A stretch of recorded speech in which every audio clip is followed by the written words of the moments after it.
अब हम आपको श्रीमद् भगवद गीता का 16वां अध्याय सुनाने जा रहे हैं। श्रीमद् भगवद गीता के दूसरे अध्याय का नाम दैवासुर संपद विभाग योग है।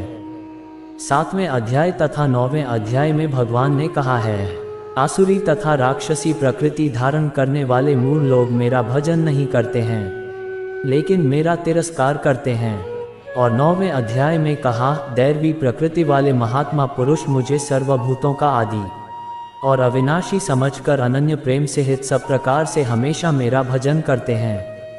लेकिन दूसरे प्रसंग चालू होने के कारण वहाँ दैवी और आसुरी प्रकृति के लक्षण वर्णन नहीं किए हैं। फिर 15वें अध्याय में भगवान ने कहा, जो ज्ञानी महात्मा मुझ पुरुषोत्तम को जानते हैं वह सर्व प्रकार से मेरा भजन करते हैं। इस विषय पर स्वाभाविक रीति से ही दैवी प्रकृति वाले ज्ञानी पुरुष के तथा आसुरी प्रकृति वाले अज्ञानी मनुष्य के लक्षण कौन कौन से हैं यह जानने की इच्छा होती है। इसलिए भगवान अब दोनों के लक्षण और स्वभाव का विस्तार पूर्वक वर्णन करने के लिए यह 16वां अध्याय आरंभ करते हैं। इसमें पहले 3 श्लोकों द्वारा दैवी संपत्ति वाले सात्विक पुरुष के स्वाभाविक लक्षणों का विस्तार पूर्वक वर्णन करते हैं।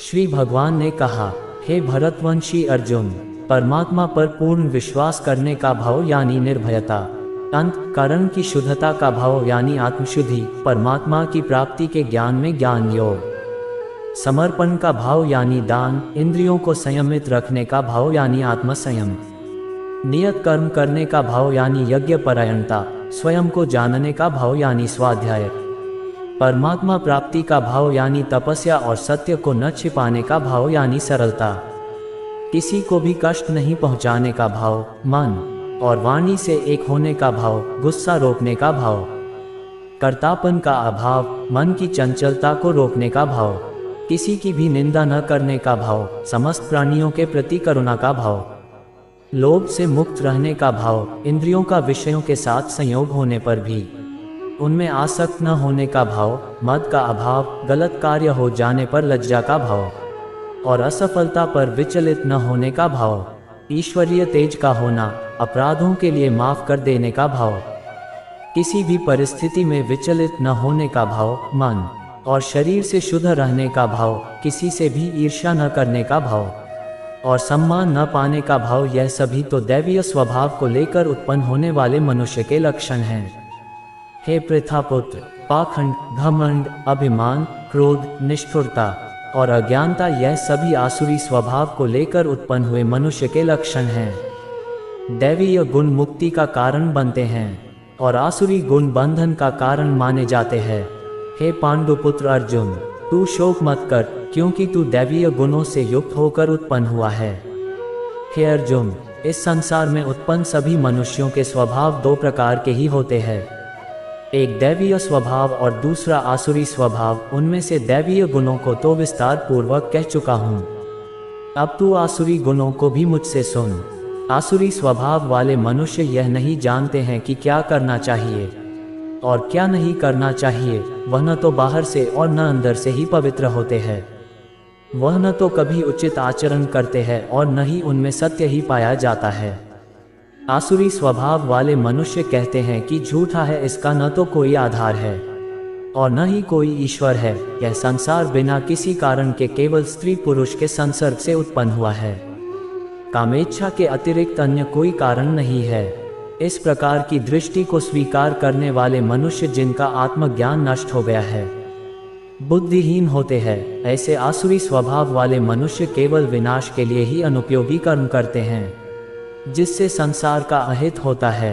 आसुरी स्वभाव वाले मनुष्य कभी न तृप्त होने वाली काम वासनाओं के अधीन, झूठी मान प्रतिष्ठा के अहंकार से युक्त मोहग्रस्त होकर जड़ वस्तुओं को प्राप्त करने के लिए अपवित्र संकल्प धारण किए रहते हैं। आसुरी स्वभाव वाले मनुष्य जीवन के अंतिम समय तक असंख्य चिंताओं के अधीन रहते हैं।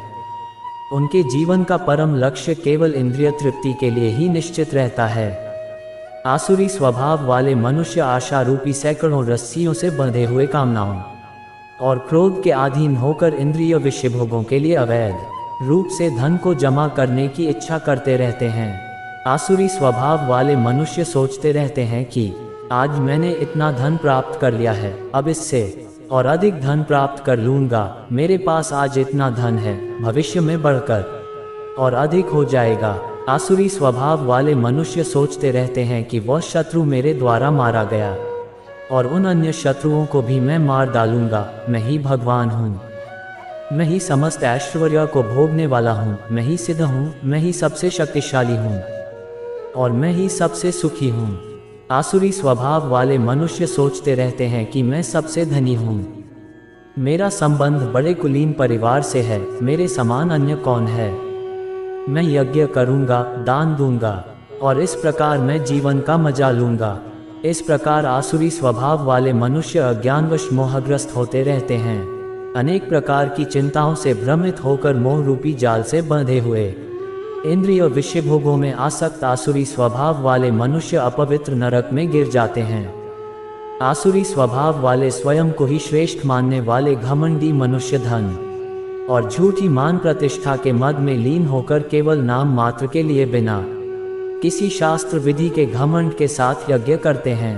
आसुरी स्वभाव वाले मनुष्य मिथ्या अहंकार, बल, घमंड, कामनाओं और क्रोध के अधीन होकर अपने और दूसरों के शरीर में स्थित मुझ परमात्मा की निंदा करने वाले ईर्ष्यालु होते हैं।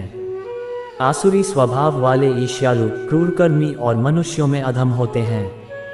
ऐसे अधम मनुष्यों को मैं संसार रूपी सागर में निरंतर आसुरी योनियों में ही गिराता रहता हूँ। हे कुंती पुत्र, आसुरी योनि को प्राप्त हुए मूर्ख मनुष्य अनेकों जन्मों तक आसुरी योनि को ही प्राप्त होते रहते हैं। ऐसे आसुरी स्वभाव वाले मनुष्य मुझे प्राप्त न होकर अत्यंत अधम गति को ही प्राप्त होते हैं। हे अर्जुन, जीवात्मा का विनाश करने वाले काम, क्रोध और लोभ, यह 3 प्रकार के द्वार मनुष्य को नरक में ले जाने वाले हैं, इसलिए इन तीनों को त्याग देना चाहिए। हे कुंती पुत्र, जो मनुष्य इन तीनों अज्ञान रूपी नरक के द्वारों से मुक्त हो जाता है, वह मनुष्य अपनी आत्मा के लिए कल्याणकारी कर्म का आचरण करता हुआ परमात्मा को प्राप्त हो जाता है। जो मनुष्य कामनाओं के वश में होकर शास्त्रों की विधियों को त्याग कर अपने ही मन से उत्पन्न की गई विधियों से कर्म करता रहता है, वह मनुष्य न तो सिद्धि को प्राप्त कर पाता है, न सुख को प्राप्त कर पाता है और न परम गति को ही प्राप्त हो पाता है। हे अर्जुन, मनुष्य को क्या कर्म करना चाहिए और क्या कर्म नहीं करना चाहिए, इसके लिए शास्त्र ही एकमात्र प्रमाण होता है। इसलिए तुझे इस संसार में शास्त्र की विधि को जानकर ही कर्म करना चाहिए। इस प्रकार उपनिषद, ब्रह्मविद्या तथा योग शास्त्र रूप श्रीमद् भगवद गीता के श्री कृष्ण अर्जुन संवाद में दैवासुर संपद विभाग योग नाम का 16वां अध्याय संपूर्ण हुआ।